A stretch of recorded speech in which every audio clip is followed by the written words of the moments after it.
Hello, everyone. Welcome to Lineup Stocks. I'm Will. Today is April 3rd. Trump's national televised address dropped a delayed bomb on the market. He poured cold water on global investors, directly telling them to stop their illusions. The war will not end that quickly. He stated that in the next 2 to 3 weeks, the U.S. will launch a decisive final strike against Iran, bombing them back to the Stone Age.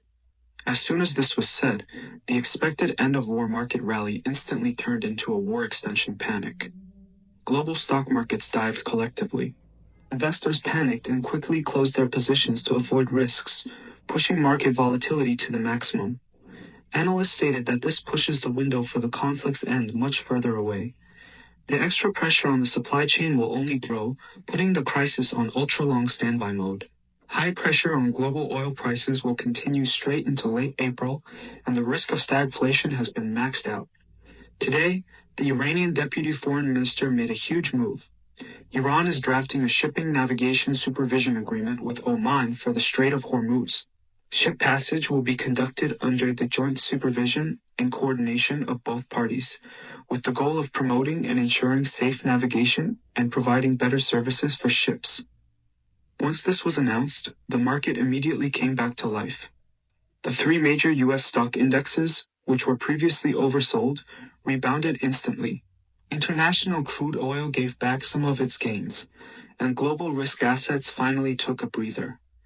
This agreement with Oman is nominally about joint supervision and ensuring safety, but in reality, it changes control of the Strait of Hormuz from unilateral to bilateral joint management. This gives the international community a way out, maintains Iran's dominance over the strait, and simultaneously gives the market a shot in the arm.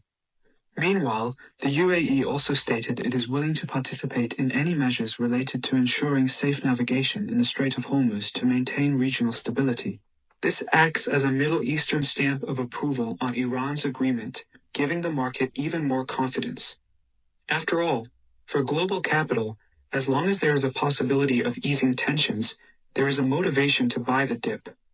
Even a verbal agreement can give a plunging stock market a reason to bounce back.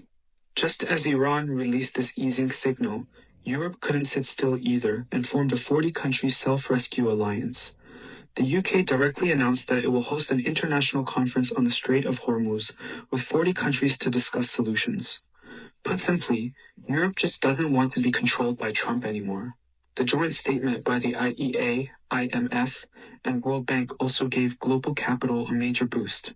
Today, these three major global institutions directly announced they will form a coordination group to minimize the massive economic and energy impacts caused by the Middle East war. You could call them the strongest rescue team in history. The three institutions made it very clear in their joint statement. In this period of high uncertainty, agencies must work together, monitor developments, and create flexible support plans to get through this crisis. The role of this coordination group is essentially to provide a safety cushion for the global economy. The coordinated response mechanism includes targeted financial support, risk mitigation tools, and even drawing on the IMF's reserve resources to support impacted countries.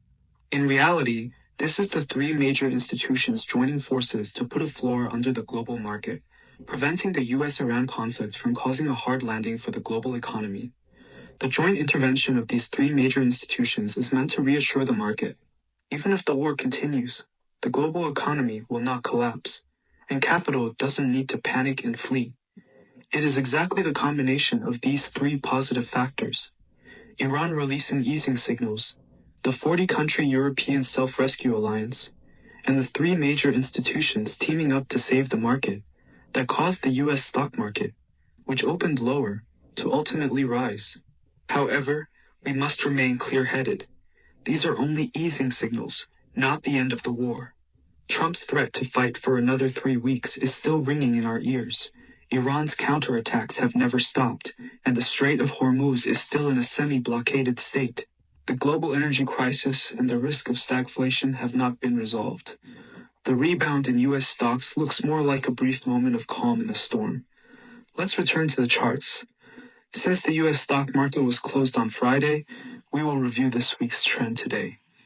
Today's movement is actually very critical for the near term.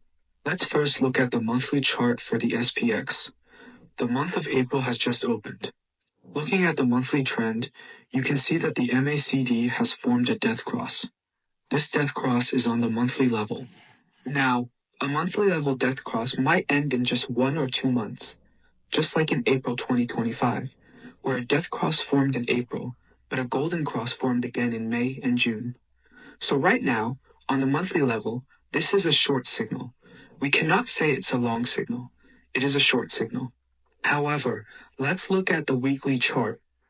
From the perspective of the TD sequential indicator, we have a low 9 here.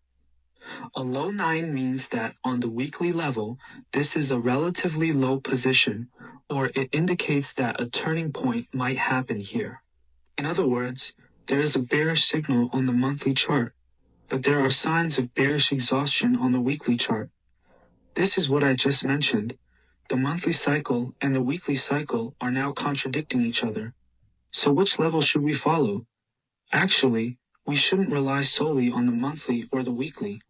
We can only look at the daily chart.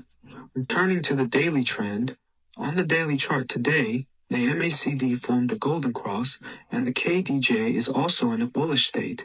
Since February 26, 2026, during this downward trend, this is the first time the MACD has formed a golden cross. But keep in mind, it formed this golden cross below the zero axis. This is a sign of stopping the decline, not a sign of the trend continuing to strengthen. We need to be clear on this point. But at the very least, it formed a golden cross here. A while ago, when there was a chance for an inflection point on the 5-day moving average, the MACD remained in a death cross. Yesterday, we saw an inflection point on the 5-day moving average, and today we have an MACD golden cross. So, we can tentatively view this position as the possible start of a trend reversal. However, there is currently resistance from the monthly moving average above, and there is also a downward trend line here. Therefore, we can predict that at this level, the market might push higher, pull back once more, and then continue to go up. As long as it breaks through the previous high, that is, as long as it breaks through the 20-day moving average, we can say the daily downtrend is officially reversed. Right now, we will continue to wait. We are waiting for the reversal on the daily level because, looking from the weekly chart, this is currently just a temporary stop to the decline. On the monthly level, it is still bearish, so there must be a trend reversal on the daily level before we can consider increasing our position size. As I told everyone recently, there are two signals that would allow us to enter on the left side. One is during a decline. We see a drop with heavy trading volume, closing with a relatively long, solid bearish candlestick. The other is VIX goes up to the 35 to 40 range. If either happens, we can enter on the left side. However, neither of these two signals has appeared. Since they haven't appeared, we will wait for a short-term bottom structure, or we wait for a rebound and for the second leg to appear before we increase our positions. Therefore, the market has entered a very critical zone. How will it move next week? Let the market show us. Our only strategy right now is to wait.